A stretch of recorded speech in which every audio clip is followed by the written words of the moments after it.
মই বৰ্তমান উপস্থিত আছোঁ মহানগৰী নোয়াপাড়াত যি সাদৰী কন্যা অনাথ আশ্ৰম আছে আৰু অনাথ আশ্ৰমত বৰ্তমান মই উপস্থিত আছোঁ আৰু অনাথ আশ্ৰমখনৰ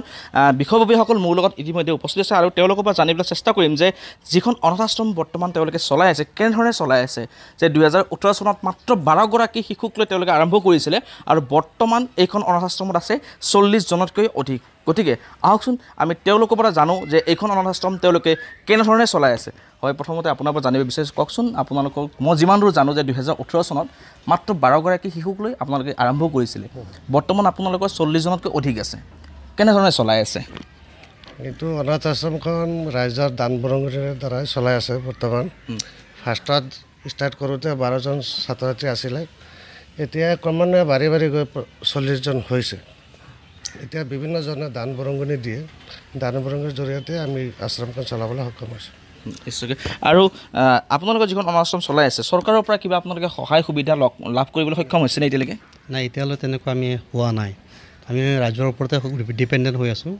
ৰাইজে যিখিনি বৰঙণি দিছে সেইটোৰ ওপৰতে চলাই আছোঁ বৰ্তমান আচলতে অনাথ আশ্ৰম এখন চলাবৰ কাৰণে বহুতখিনি ধনৰ প্ৰয়োজন হয় ৰাইজে কেনেধৰণে আপোনালোকক সহায় কৰি আছে বিভিন্নজনে বিভিন্ন ধৰণৰ বৰঙণি আগবঢ়াইছে কিছুমানে খোৱা দিয়ে কিছুমানে টকা পইচা দিয়ে যেনে প্ৰথমতে 12জন আৰম্ভ কৰোঁতে বিচনা পৰ্যন্ত নাছিলে আৰু গোটেই ল'ৰা ছোৱালীবিলাকে ফ্ল'ৰত শুইছিলে তো তেনেকুৱা এটা গ্ৰুপ আছে লাখটকীয়াৰ অলপ মানুহ ফ্ৰেণ্ড চাৰ্কলৰ ভিতৰত আহিছোঁ সিহঁতক আমি লগ ধৰিলোঁ সিহঁতে গোটেই বিচনা থকা মেলা কম্বল চাদৰ গোটেইখিনি বৰঙণি আগবঢ়ালে সেনেকৈ সেইটোৰ পৰা ইনস্পিৰেশ্যন হৈ বাকী মানুহখিনি গম পালে তেনেকৈ ফ্ৰেণ্ড চাৰ্কলৰ পৰা ৰাইজৰ পৰা বহুতখিনি পালোঁ নিশ্চয়কৈ আৰু আমি যিহেতুচোন আহিছোঁ এটা আমি গম পাইছোঁ যে আপোনালোকৰ এই অনাথ আশ্ৰমখন ভাড়া ঘৰত বৰ্তমান আছে হয় হয় অনাথ আশ্ৰমখনক লৈ পৰিকল্পনা কেনেকুৱা আপোনালোকে চিৰদিন ভাড়া ঘৰত থাকিব নে কিবা আপোনালোকৰ মাটি বাৰী তেনেকুৱা লৈ পিনে আপোনালোকে নিজাববীয়াকৈ স্থাপন কৰিব অনাথ আশ্ৰমখন বৰ্তমানটো আমি ভাড়া ঘৰত চলি আছোঁ মোটামুটি খুব সুবিধাজনক অৱস্থাত নাই টকাও যথেষ্টখিনি লাগে অৰ্থৰ প্ৰয়োজন ইতিমধ্যে এজন মানে আমাক ভাল পায় ছোৱালীকেইজনীৰ প্ৰতি শুভ নজৰ ৰাখি কিছু মাটি আমাক দান কৰিছে কিন্তু মাটিৰ কাগজ পাতি বনাওঁতেও যথেষ্ট খৰচ হয় সেইখিনি আমি ৰাইজৰ পৰা আশা কৰিছোঁ যিহেতু ইতিমধ্যে ৰাইজৰ টকা পইচাৰে দান বৰঙণিৰেই চলি আছে যদি আমি কিবা কাৰণত তাতে ট্ৰেন্সফাৰ হ'ব পাৰোঁ নিজৰ মাটি বুলি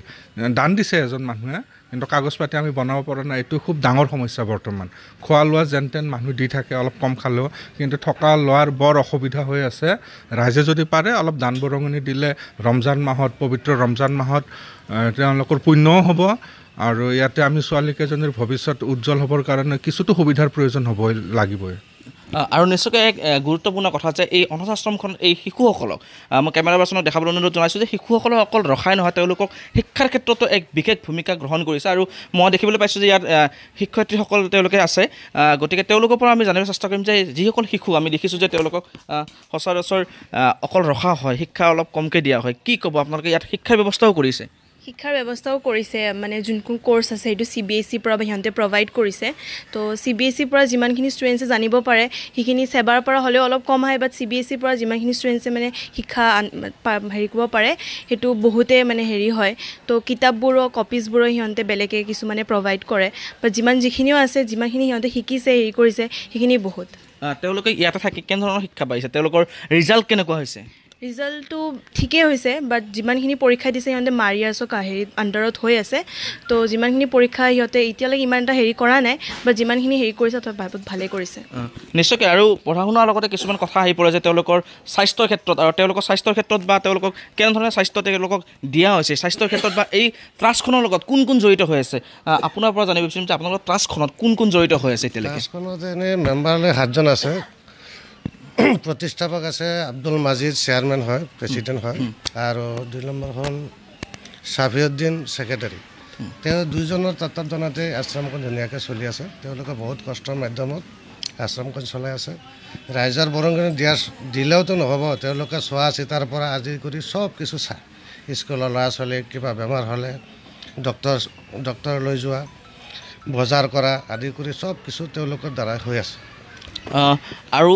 প্ৰিয় দৰ্শক আপোনালোকক জনাব বিচাৰিছোঁ যে যদি আপোনালোকে এই আশ্ৰমখনৰ বাবে কিবা অনুদান আগবঢ়াব বিচাৰে তেনেহ'লে অনুদানখিনি কেনেকৈ আগবঢ়াব আমি দাদাৰ পৰা জানিব চেষ্টা কৰিম যে আপোনালোকৰ পৰা যদি কোনোবাই দান বৰঙণি আগবঢ়াব বিচাৰে আমাৰ এই অনুষ্ঠানৰ পিছত কেনেধৰণে আপোনালোকক আগবঢ়াব পাৰিব আমি কিছু QR কোড আগবঢ়াইছোঁ কিছু একাউণ্ট নম্বৰ আগবঢ়াইছোঁ কিছুমান মোবাইল নম্বৰো আগবঢ়াইছোঁ, তাতে আমি ইয়াতে দি থৈ দিছোঁ। তো যোনে কৰিব বিচাৰে ডেফিনেটলি আপোনাৰ থ্ৰু দি ফোন নম্বৰ আমি দিম আৰু QR কোড আৰু গোটেই বেংকৰ একাউণ্ট ডিটেইলছ দিম। আমাৰ ৰেজিষ্টাৰ বেংকৰ এটা একাউণ্ট ডিটেইলছ আছে, তাত দিলে হৈ যাব। আৰু যদি কিছু সংখ্যক দৰ্শকে যদি আপোনালোকক ইয়ালৈকে আহি পিনে আপোনালোকক কিবা আৰ্থিকভাৱে তেওঁলোকে মানে কি আগবঢ়াব বিচাৰে, আৰ্থিকভাৱে আপোনালোক সহায় কৰিব বিচাৰে, তেনেহ'লে আপোনালোকৰ এড্ৰেছটো এবাৰ কৈ দিয়ক। হয়, বেচিকেলি নোৱাপালা হয়, সাতগাঁও নোৱাপাৰা বুলি ক'লেই হ'ল। এড্ৰেছটো লিখা আছে ইয়াতে আপোনাৰ